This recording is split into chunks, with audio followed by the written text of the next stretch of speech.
नमस्कार ओमकार जी, बहुत बहुत स्वागत है आपका। नमस्कार अंजू जी, याद करने के लिए दर्शकों को भी नमस्कार।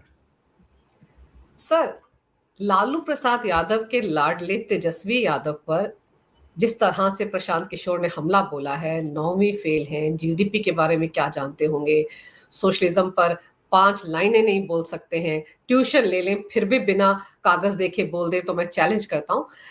इस तरीके से तो उनकी छिल कभी किसी ने नहीं उतारी होगी सर। देखिए, प्रशांत किशोर अपने लिए बिहार की राजनीति में एक गुंजाइश तलाश करने के लिए निकले हुए हैं काफी समय से। पूरे बिहार में ही उन्होंने एक पदयात्रा की है और सघन पद यात्रा की है। वो राहुल गांधी की तरह नहीं है कि हाईवे और एक्सप्रेसवे पकड़ लिए और बस उन्हीं पर बढ़े जा रहे हैं और कुछ ट्रकों को जो है अपना उसमें एसी में तब्दील कर दिया, रात्रि विश्राम किया। वैसे ही इस देश में कई यात्राएं हुई हैं। चंद्रशेखर जो भूतपूर्व प्रधानमंत्री हैं, उनकी भी एक यात्रा थी जिसको याद किया जाता है। वो कहीं गांव में ऐसे ही अपना खाट खटोले पर जो है लेट जाते थे, सो जाते थे और उनके साथ पूरा रेला और ये पूरा मीडिया और तमाम वो ताम झाम और सुख सुविधाएं भी नहीं चलती थी। और अगर आपको देश को जानना है, समझना है, तो गांधी की तरह आपको जो तीसरे दर्जे का की श्रेणी होती थी पहले ट्रेन में, उसमें बैठना चाहिए और देश का भ्रमण करना चाहिए। वहाँ इसलिए कि वहाँ वास्तव में देश की जो आम पब्लिक है, अभावग्रस्त है, तमाम तरह की समस्याओं से रोजाना दो चार होती है, उनसे आपका परिचय होगा, उनसे आपको रियल इश्यूज पता लगेंगे देश के। तो प्रशांत किशोर की मैं इस बात के लिए तो सराहना करता हूं कि उन्होंने केवल हवाई बातें नहीं की हैं। वो जिस भूमिका में रहे हैं, बहुत सारे राज्यों में अलग अलग पॉलिटिकल पार्टीज के लिए वो काम कर चुके हैं और उनकी अपनी एक भूमिका रही है, उनका अपना एक स्थान भी रहा है। लेकिन बिहार की राजनीति में उतरने का फैसला उन्होंने काफी समय पहले किया था, जब वो जदयू में शामिल हो गए थे और नीतीश कुमार ने उनको राष्ट्रीय उपाध्यक्ष भी बना दिया था। लेकिन बड़बोलेपन की वजह से और एक लाइन उन्होंने ऐसी ले ली कि जिसकी वजह से वो नीतीश कुमार के साथ बने नहीं रह सके। उनको अल्टीमेटली ऐसी स्थिति में ला खड़ा किया गया कि या तो बाहर जाइए या फिर आपको निकाल बाहर किया जाएगा। तो वो सिचुएशन उनके लिए ये थी कि करना क्या है। तो उसके बाद वो कांग्रेस पार्टी के नेतृत्व से भी मिले, उनकी 2-3 भेंट हुई राहुल गांधी और सोनिया गांधी से और प्रियंका गांधी से। लेकिन कांग्रेस में तो एक से एक घाघ बैठा हुआ है। उनको लगा कि ये तो अहमद पटेल की जगह लेने के लिए प्रयासरत हैं, तो भाई इनको तो बाहर का रास्ता दिखाओ। अहमद पटेल तो बहुत बरसों तक 10 जनपद की, खास तौर से सोनिया गांधी की परिक्रमा करने के बाद उस स्थान तक पहुंचे थे। ये तो सीधे पैराशूट से जो है नीचे उतरना चाहते थे और 10 जनपद के दुलारे बन जाना चाहते थे और कांग्रेस पर एक तरीके से बाकी के नेताओं पर राज करना चाहते थे। तो वो वहां इनकी दाल गली नहीं। इसके बाद इनको लगा कि अगर मुझे पॉलिटिक्स ही करनी है तो क्यों ना अपने स्टेट से ही शुरू की जाए। अरविंद केजरीवाल का उदाहरण इनके सामने था। अरविंद केजरीवाल ने जिस तरीके से अल्प समय में अपने लिए दिल्ली में एक स्थान कायम किया, बनाया और मतदाताओं को भ्रमित करने में कामयाब रहे फ्रीबीज करके, तो उस तरीके से तो वो नहीं जा रहे हैं उस रास्ते पर कि मैं फ्री में ये दे दूंगा, फ्री में वो दे दूंगा। पर उनके अपने कुछ इश्यूज हैं। जैसे बिहार की राजनीति में वंशवादी जो राजनीति रही है, खासतौर से लालू यादव के परिवार की जो राजनीति रही है, उस पर वो अटैक करते रहे हैं। वो अपनी पदयात्रा के दौरान भी बिहार में ये पूछते रहे लोगों से कि साहब, आपको लालू यादव के बच्चों की फिक्र है या अपने बच्चों की फिक्र है? क्योंकि लालू यादव के बच्चों की फिक्र है तो फिर आप यादव ही बने रहेंगे, फिर आप मुस्लिम ही बने रहेंगे। और जो उनका MY एक समीकरण है, तो वो कभी भी आपके बच्चों के बारे में तो नहीं सोचेंगे, अपने बच्चों के भविष्य के बारे में ही सोचेंगे।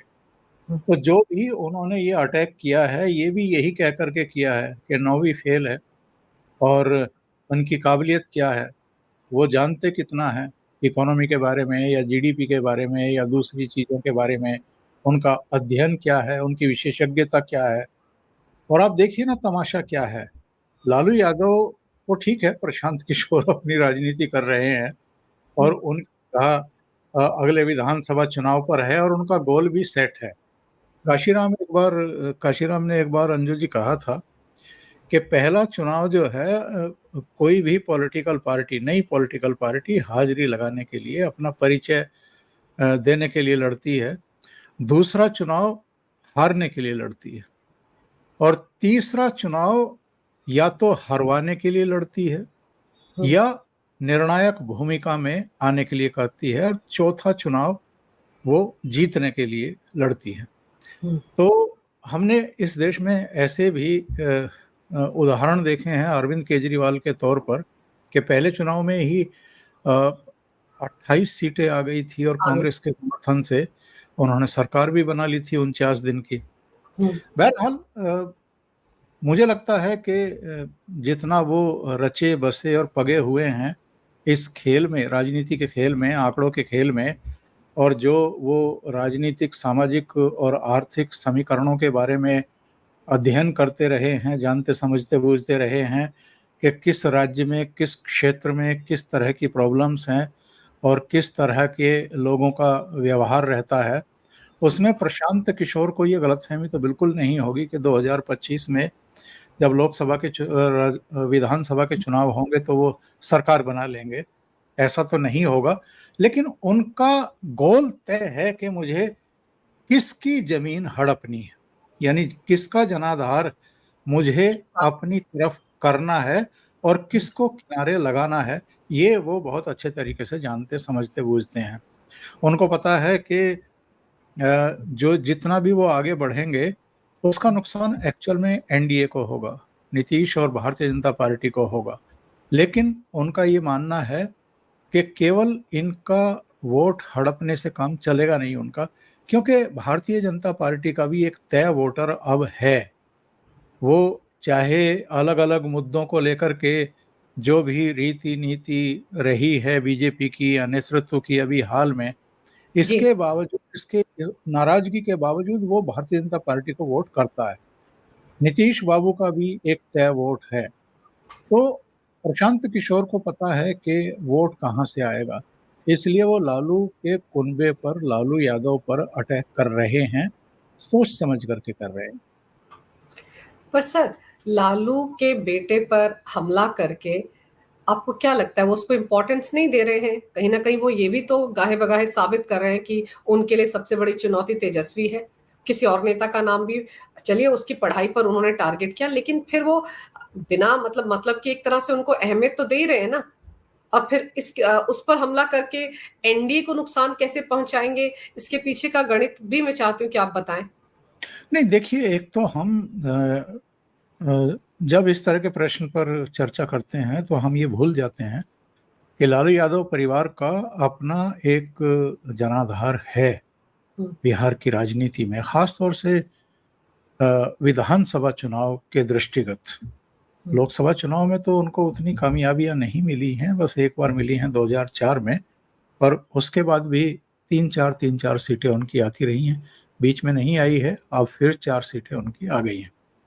और विधानसभा चुनाव में आप देखिए ना कि सिंगल लार्जेस्ट पार्टी पिछले विधानसभा चुनाव में बन करके उभरी थी। भारतीय जनता पार्टी को 75 सीटें मिली थी, आरजेडी को 77 सीटें मिली थी। तो टारगेट किसको करेंगे? जिसकी जिसकी सबसे ज्यादा सीटें आई हैं, जिसका सबसे ज्यादा जनाधार है, उसको आप टारगेट करेंगे तभी ना। उनसे जो नाराज हैं वो आपकी तरफ तरफ आएंगे और ध्रुवीकृत होंगे। और दूसरे, अगर आप लोगों को ये समझाने में कामयाब हो जाते हैं कि जो वो राजनीति करते आए हैं अब तक, उससे आपके बच्चों का कोई भला ही नहीं हुआ है, बल्कि उनके यानी लालू और राबड़ी के बच्चों का ही भला हुआ है, अगर ये बात दिमाग में बैठ गई लोगों के, तो उसका फायदा उनको मिलेगा। और इसमें तो कोई दो राय है नहीं कि तेजस्वी यादव हो या जो उनके भाई हैं, वो दोनों की ही जो तेज प्रताप। एजुकेशन है, तेज प्रताप, दोनों की जो एजुकेशन है या दोनों की जो अभी तक के कामकाज हैं, दो बार वो दोनों, एक कैबिनेट मंत्री और दूसरा डिप्टी चीफ मिनिस्टर बन चुके हैं।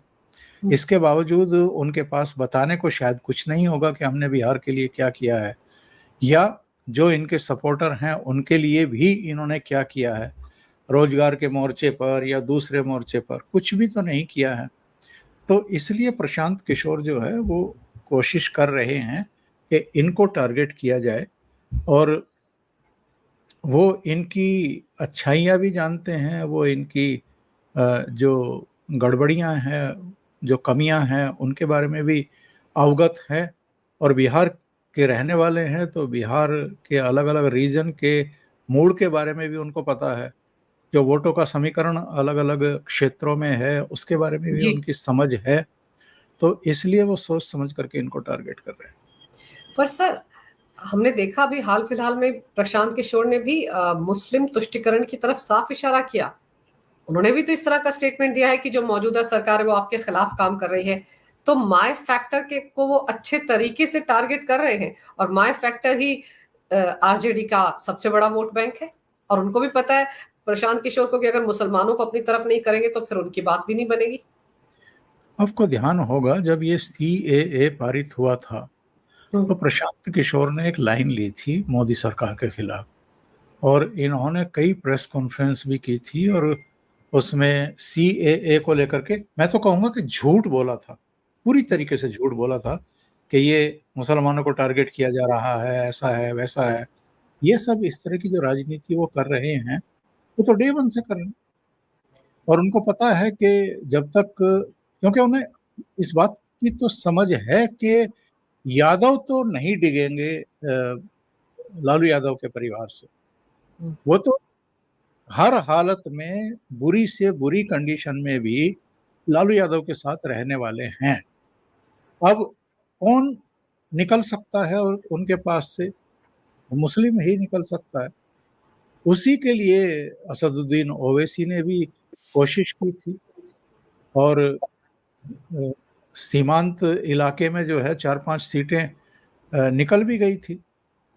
तो वो एक उनका है, उसको लेकर के ही वो प्रयास कर रहे हैं। अभी मैं एक और वीडियो सोशल मीडिया पर देख रहा था, शायद मुस्लिमों का ही जमावड़ा था, जिसमें वो आयतें पढ़ करके उनका अर्थ समझा रहे थे लोगों को। एक इकरा शब्द का वो लोगों को मतलब समझा रहे थे। और बल्कि अगर मैं सीधे सीधे अपने पश्चिमी उत्तर प्रदेश वाली भाषा में कहूँ तो मुसलमानों को बुद्धू बता रहे थे कि अरे भाई, तुम लोगों ने इतने सालों तक देश पर राज किया है, आपका जो हमारा राष्ट्रीय आंदोलन था, स्वतंत्रता संग्राम आंदोलन था, उसमें कितना बड़ा कंट्रीब्यूशन था, और आजकल आप बुद्धू बने हुए हैं। कुछ इस भाषा में वो बात कर रहे थे। तो एक तरीके से वो मुसलमानों के बीच में खड़े होकर के उनको नसीहतें दे रहे थे, और ये कह रहे थे कि चालाक बनो, पढ़ लिख लो, जाहिल मत रहो। इस तरह की लैंग्वेज का इस्तेमाल कर रहे थे। तो टारगेट उनका है वो।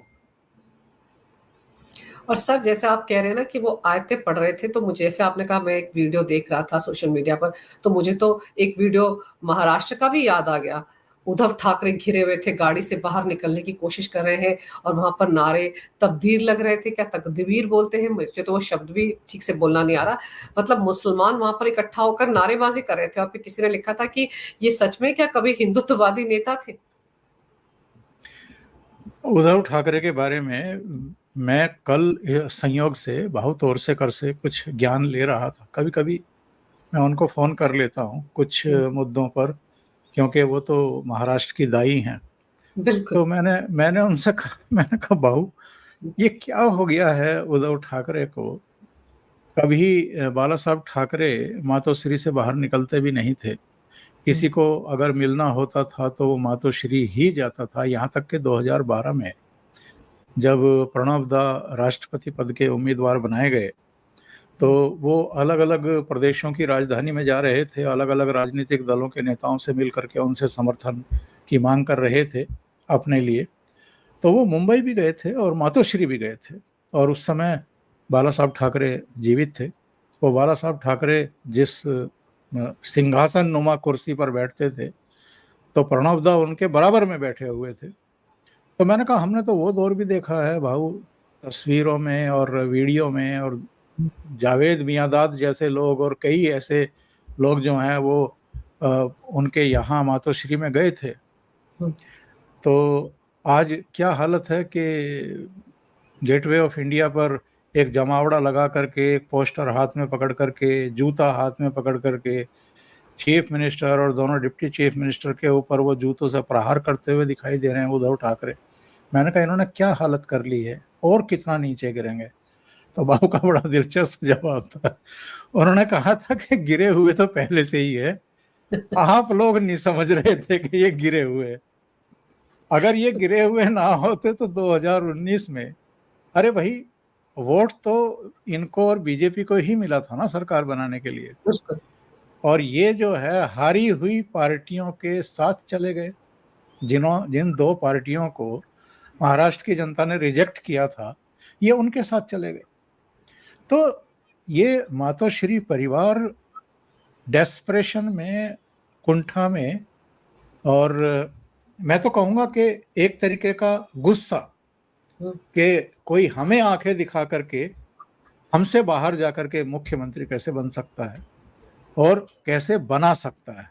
यानी देवेंद्र फडणवीस और अमित शाह और नरेंद्र मोदी, ये सब हमारे साथ, हम तो यहाँ के पता नहीं क्या हैं, और हमारे घर में घुस करके जो है हमें चैलेंज किया जा रहा है, तो कुछ भी कर सकते हैं। वो सीन वाकई बहुत दुखद है, बहुत मतलब अंदर से पीड़ा उभरती है कि क्या कर लिया इस आदमी ने कि जूता हाथ में लेकर के आप एक पोस्टर पर प्रहार करते हुए दिखाई दे रहे हैं। क्या छवि आपने बना ली है। और लोकसभा चुनाव में भी जितने वोट और जितनी सीट इनकी आई हैं, इसमें जो शिवसेना को आमतौर पर वोट मिलता रहा है 15-16% के आसपास, 17% मैक्सिमम मिलता रहा है, उसमें से जो मूल शिवसेना का वोट है वो तो 4, 4.5, 5% के आसपास ही उद्धव ठाकरे के पास बचा है। बाकी तो डाइवर्ट हो गया एकनाथ शिंदे की शिवसेना की तरफ। यानी 2/3 एकनाथ शिंदे की तरफ गया है लोकसभा चुनाव में जो मूल वोट है शिवसेना का, और 25% के आसपास उद्धव ठाकरे के पास बचा है। जो इनकी सीटें आई हैं 9, वो तो मुस्लिम वोटों की वजह से आई है ना। बिल्कुल। तो ये मुस्लिमों के नए रहनुमा बनकर के उभरे हैं, तो वो अल्लाहू अकबर का नारे के साथ इनका स्वागत क्यों नहीं करेंगे। और पिछले दिनों जब ये वक्फ बोर्ड पर विधेयक पेश किया गया था पार्लियामेंट में, तो ये गैर हाजिर हो गए थे उद्धव ठाकरे की पार्टी के लोग। तो उसको लेकर के तो मुस्लिम समुदाय के कुछ लोग मातोश्री के बाहर नारेबाजी करने के लिए पहुंच गए थे, इनको नसीहतें देने के लिए पहुंच गए थे। तो इनको लग रहा है कि अब अगर हिंदुत्व की राजनीति की तो बहुत बुरी तरीके से मारे जाएंगे, क्योंकि जो शिवसेना का कोर वोटर है वो तो चला गया है शिंदे की तरफ। अब ले दे करके आसरा जो है और सहारा, वो शरद पवार की एनसीपी, कांग्रेस पार्टी, और जो उनका मूल वोटर रहा है यानी मुस्लिम, तो वही हैं, उन्हीं की राजनीति करनी है। लेकिन बड़ा दिलचस्प इधर महाराष्ट्र की राजनीति में देखने को मिल रहा है। कांग्रेस भी थोड़ी सहमी हुई है और एनसीपी यानी शरद पवार भी थोड़े से डरे हुए हैं कि अगर मुस्लिम वाकई उद्धव ठाकरे के पीछे चले गए तो फिर हमारी दुकान तो बंद हो जाएगी, हमारा क्या होगा। तो इसलिए अभी सीटों को लेकर के तमाम तरह की रस्साकसी चल रही है, नेतृत्व को लेकर के भी बहुत रस्साकसी चल रही है। और ये जो जूते वूते मारते हुए पोस्टर पर दिखाई दे रहे हैं उद्धव ठाकरे, इसकी वजह ये है कि वो बस कैमरों पर महाराष्ट्र की जनता को किसी भी मूवमेंट को, किसी भी आंदोलन को लीड करते हुए दिखना दिखा चाहते जाए। हैं कि भाई सब नेता तो मैं ही हूं और मेरी वजह से ही यहाँ नाना पटोले भी आए हैं, मेरी वजह से ही शरद पवार को भी आना पड़ा है। तो ये एक एक तरह का डेस्परेशन है, क्योंकि ये दोनों पार्टियां उनको मुख्यमंत्री का चेहरा बनाने को तैयार नहीं है। सर यही है। और जैसे आपने कहा ना कि वो वक्फ बोर्ड वाले बिल को लेकर किस तरह से मातोश्री के बाहर मुसलमानों ने एक अच्छा खासा जमावड़ा बना दिया था नारेबाजी की। आप सोचिए वो मातोश्री का बाहर का इलाका जहां पर नवनीत राणा हनुमान चालीसा नहीं पढ़ पाई थी, घर में बंद कर दिया था, गिरफ्तार हो गई थी, वहां पर मातोश्री के सामने मुसलमान जो समुदाय उसकी इतनी हिम्मत हो गई, उनको अलाउ कर दिया गया कि वो वहां जाकर नारेबाजी कर सकते हैं उद्धव ठाकरे के खिलाफ। आप सोचिए कि अब तो उद्धव ठाकरे और ज्यादा दबाव में भी आ गए होंगे। अब तो उनको समझ में आ रहा होगा कि एक बार उनका साथ देकर उन्होंने पंगा तो ले लिया है, अब तो उनसे मुंह भी नहीं मोड़ सकते। कम से कम वो हिंदू वादी लोग जिन्होंने इनको वोट दिया है, वो तो बेचारे इनके घर के बाहर आके नारे नहीं लगा रहे ना कि हमने आपको वोट दिया, आजकल आप बदले बदले से नजर आ रहे हैं। अब सोचिए कि किस राजनीति की में किस दिशा में आगे बढ़ गए हैं उद्धव ठाकरे।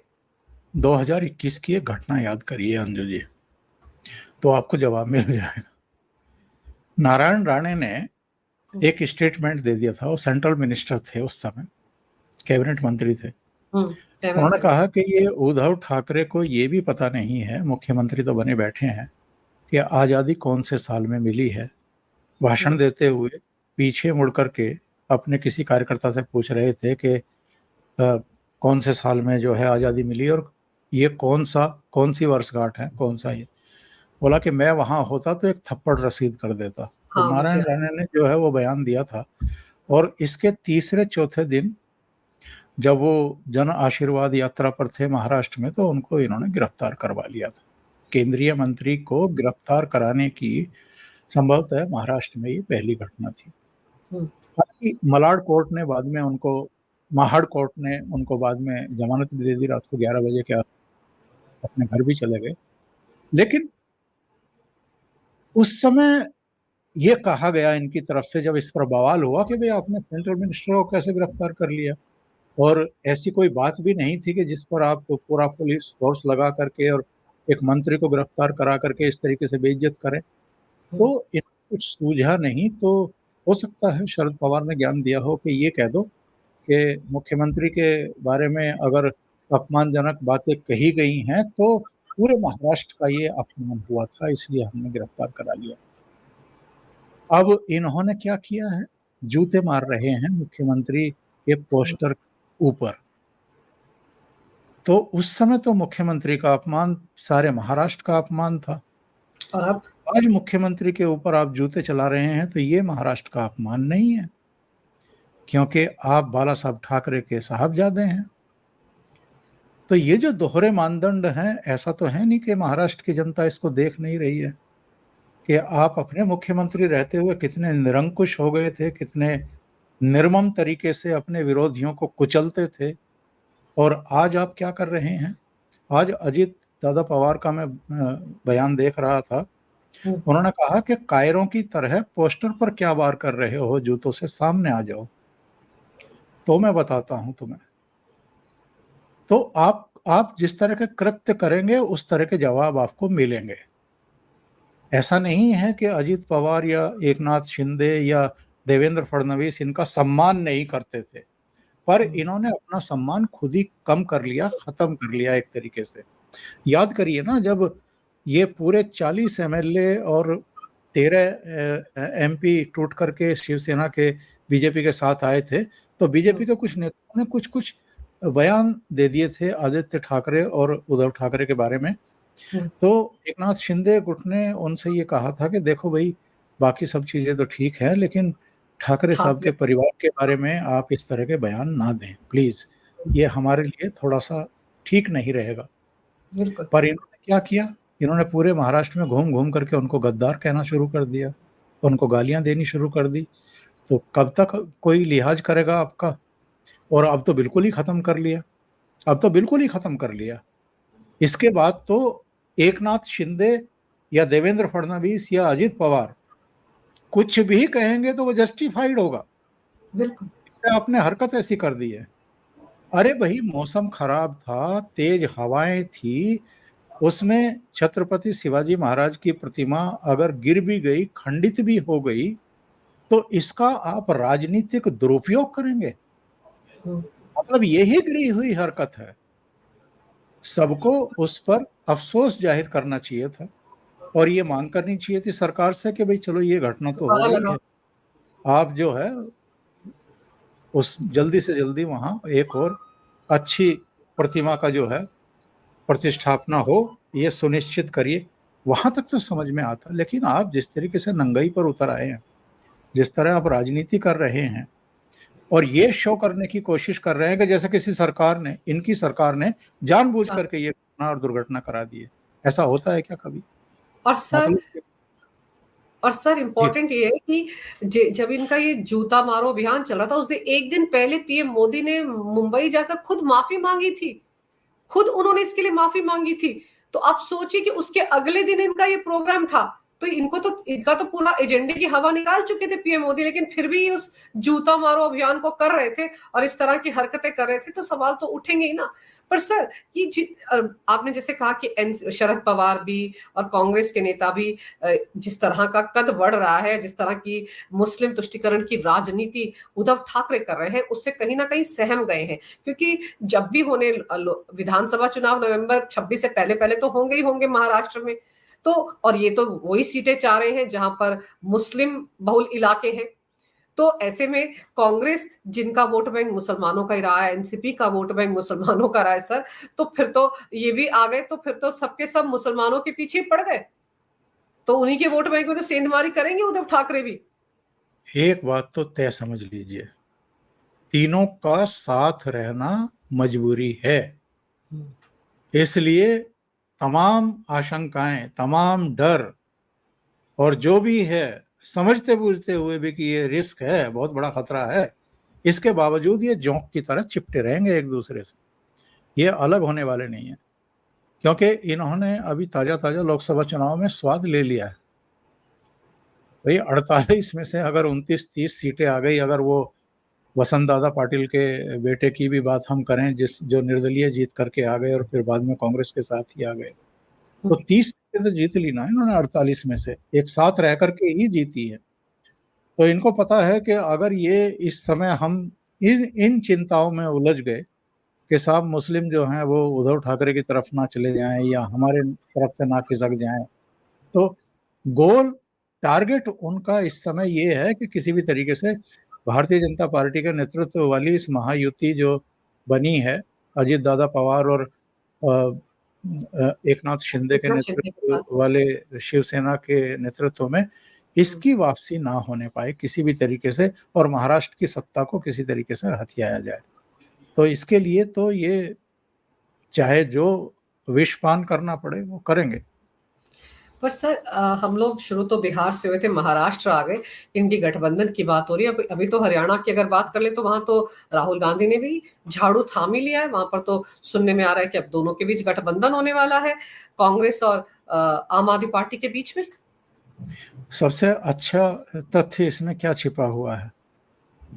तथ्य ये है कि कांग्रेस मान रही है कि हरियाणा में वो कमजोर है, हम्म। इंडिपेंडेंटली वो चुनाव नहीं जीत पाएगी, इंडिपेंडेंटली वो भारतीय जनता पार्टी का मुकाबला नहीं कर पाएगी, क्योंकि एक बड़ी गलती जो है वो कांग्रेस पार्टी ने कर दी है एक्चुअल में। ये जो विनेश फोगाट प्रकरण को तूल दिया है इन्होंने, और ये जो जाटों की लामबंदी करने की कोशिश की है, एक दीपेंद्र। नांदल भवन है रोहतक में, हम्म। वहां पर खापों का, जाटों का एक जमावड़ा किया गया पिछले सप्ताह, हम्म। और विनेश फोगाट को और महावीर फोगाट को वहां बुला करके विनेश फोगाट को वहां सोने का मेडल दिया गया बना करके। वहां नहीं मिल पाया था ओलंपिक्स में। मतलब अब खापों का मेडल जीतेंगी हाँ। ये खापों का मेडल जो है अपने गले में डाले। खैर, ये तो निकृष्टतम एक इनकी अप्रोच है, और कितनी बुद्धि है ये भी समझ में आता है, क्योंकि जिस दिन ये पेरिस से नई दिल्ली में लैंड हुई तो हवाई अड्डे पर ही अपने ग्रैब में ले ली थी दीपेंद्र हुड्डा ने, और वहीं से वो गाड़ी पर सवार होकर के जहाँ तक जा सकते थे, बलाली तक तो नहीं गए इनके गांव तक, लेकिन जहाँ तक वो जा सकते थे वो गए, और फोटो अपॉर्चुनिटी और वीडियोग्राफी और ये सब, और लड्डू खिला रहे हैं, तमाम जो है जो छिछली राजनीति हो सकती है वो की गई। और ये लोग इस तरह की हरकतें करके ये भी नहीं सोचते हैं कि आप एक्सपोज हो रहे हो पब्लिक में। उस समय भी सोशल मीडिया में तमाम तरह के सवाल खड़े किए ही जा रहे थे कि भैया ये पहलवान कांग्रेस पार्टी के और हुड्डा परिवार की है क्या, या खापों की है क्या? ये देश की नहीं थी क्या जो ओलंपिक खेलने के लिए गई थी? और अगर देश की पहलवान है तो फिर उस पहलवान को इतनी अकल भी होनी चाहिए कि वो किसी एक परिवार विशेष के किसी नेता के साथ खड़ी हुई दिखाई ना दे, एक्सपोज ना हो। लेकिन जितनी अकल है उतना ही तो काम करेंगे, वो वैसा ही तो फैसला करेंगे। और बाद में फिर भूपेंद्र सिंह हुड्डा के यहाँ, दीपेंद्र हुड्डा के यहाँ जाकर के एक और फोटो सेशन हुआ, जिसमें उनका कोई शॉल वॉल उड़ा करके दीपेंद्र हुड्डा की पत्नी ने उनका आदर सत्कार किया, अभिनंदन किया। और फिर जो रही सही कसर थी वो खाप पंचायतों ने पूरी कर दी नांदल भवन में उनको बुला करके। तो ये जो जाटों को ध्रुवीकृत करने की कोशिश हुई है हुड्डा परिवार की तरफ से, इसका एक रॉन्ग मैसेज चला गया है। और ये आप जानती हैं कि जो हरियाणा है वो कई बेल्ट में और कई क्षेत्रों में बटा हुआ है। एक ये आपकी हाईवे बेल्ट है जो सोनीपत से शुरू होती है, पानीपत, करनाल, कुरुक्षेत्र, अंबाला होते हुए चंडीगढ़ तक जाती है। फिर एक जाट बेल्ट है, फिर एक जो पंजाब और राजस्थान से लगी हुई बेल्ट है, नीचे अहिरवाल हो गया आपका। फिर उधर आप गुड़गांव और फरीदाबाद चले जाइए। एक बेल्ट आपकी यूपी से लगी हुई है जो ये हाईवे के साथ साथ वाली बेल्ट है जो सहारनपुर तक चली जाती है। तो हरियाणा का अपना कोई एक कोई कल्चर नहीं है, एक कोई मूल चरित्र नहीं है। अलग अलग बेल्ट में बटी हुई राजनीति भी है, जैसे सामाजिक, आर्थिक और दूसरे डायमेंशन से पूरा प्रदेश बटा हुआ, ऐसे ही वहाँ की राजनीति बटी हुई है। और जाट भी किसी एक जाट नेता के पीछे या किसी एक पॉलिटिकल पार्टी के पीछे कभी रहे नहीं है, वो बटे रहे हैं। पर इस बार इन्होंने ध्रुवीकृत करने के लिए जाटों को, इनको जंतर मंतर पर भी बैठाया, वो 13 महीने का आंदोलन भी करवाया, टीकरी बॉर्डर पर पूरा जमावड़ा भी लगवाया, अभी भी सारे लगे हुए कर्मकांड। सर, तो अभी भी सारे, शबनम बॉर्डर में बैठे हुए हैं। हाँ जी हाँ जी, वहां भी भेजा था विनेश फोगाट को, हाँ। उन्होंने भी सम्मानित कर दिया है इसको, और ये वहां भी अपना भाषण वाषण दे आई। तो कुल मिलाकर के जो इन्होंने ये जाटों को ध्रुवीकृत करने के लिए जितने भी कर्म कांड किए हैं, इनका गैर जाट में एक गलत मैसेज चला गया। और इसका कहीं ना कहीं राहुल गांधी को और पार्टी के जो रणनीतिकार हैं उनको एहसास हो गया है कि ये तो फिर गलत हो गया, कि गैर जाट जो है वो बीजेपी के पीछे खड़े हुए दिखाई देंगे, और बस ऐसा ना हो कि जाट और कुछ और अलग अलग जगहों पर जो दूसरी बिरादरी के कैंडिडेट हैं बस वहाँ तक सीमित रह जाए कांग्रेस, और बहुमत से दूर रह जाए। तो इसलिए मरते क्या ना करते, आम आदमी पार्टी के साथ ही गठबंधन करने की हड़बड़ी में ये गलत मैसेज दे बैठे हैं। सर, इसीलिए ऐसा लग रहा होगा कांग्रेस को, कहीं हम पर झाड़ू ना फिर जाए तो झाड़ू हाथ में ही थाम लो तो ज्यादा बेहतर रहेगा। लेकिन सर, अखिलेश यादव के बारे में जरा बताइए। वो भी कह रहे हैं कि मैं महाराष्ट्र में भी विधानसभा चुनाव लड़ूंगा, मैं इधर हरियाणा में भी लड़ूंगा, जम्मू कश्मीर में भी लड़ूंगा। तो क्या इंडी गठबंधन का हिस्सा रहकर लड़ेंगे? उनको कोई टिकट्स देगा अपने साथ अगर मिला लेते हैं? अरे भाई, राहुल गांधी कितना महत्व दे रहे हैं उनको उनको भी। और वो जो फैजाबाद से जीते हैं अवधेश प्रसाद, उनको भी अवधेश। अग्रिम पंक्ति में बैठाते हैं। तो इतना ज़्यादा महत्व दे रहे हैं अखिलेश बाबू को, तो अखिलेश बाबू की भी महत्वाकांक्षाएं जाग गई हैं। तो इसमें गलत क्या है? पॉलिटिकल पार्टी वो भी राजनीति कर रहे हैं, लेकिन जब सर, जब ले- इतने सालों तक समाजवादी पार्टी कभी भी उत्तर प्रदेश से बाहर निकलने के बारे में उन्होंने सोचा नहीं। लगता है उन पर केजरीवाल का रंग चढ़ गया है कि केजरीवाल अगर एक बार में यहाँ पर दिल्ली में आ सकते हैं, अगली बार में पंजाब में आ सकते हैं, तो हम क्यों नहीं? शायद अब उनकी वो सोच जागी है। नहीं, मध्य प्रदेश में तो इनके 2-3 एमएलए जीत करके आए थे, और महाराष्ट्र में भी वो आजमी जो है वो इनका अब वो एमएलए है ही। अध्यक्ष हाँ, थे। तो हो सकता है इनको लग रहा हो कि मुसलमान तो जम्मू कश्मीर में भी है, तो वहाँ भी हम भाग्य आजमाएं तो अच्छी बात है। हाथ पैर अगर फैला सकते हैं, पर मेरी तो नेक सलाह ये रहती है लोगों को कि भैया पैर उतने ही फैलाओ जितनी बड़ी चादर है, उससे ज़्यादा मत फैलाओ। बिल्कुल सर, और इंडी गठबंधन की तो यही कहानी लग रही है कि हर तरफ मुसलमान वोटों की मारामारी है, और प्रशांत किशोर भी उसी डायरेक्शन में आगे बढ़ रहे हैं।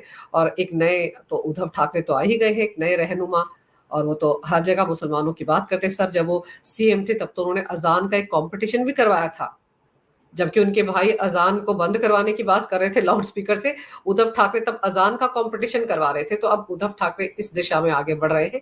सर आपने इंडी गठबंधन के तमाम पार्टियों को लेकर, बिहार की राजनीति को, महाराष्ट्र और हरियाणा को लेकर जो अहम जानकारी मेरे दर्शकों को दी, उसके लिए आपका बहुत बहुत धन्यवाद। जी, मेरे लिए बहुत धन्यवाद आपका। बहुत बहुत धन्यवाद। नमस्कार। नमस्कार।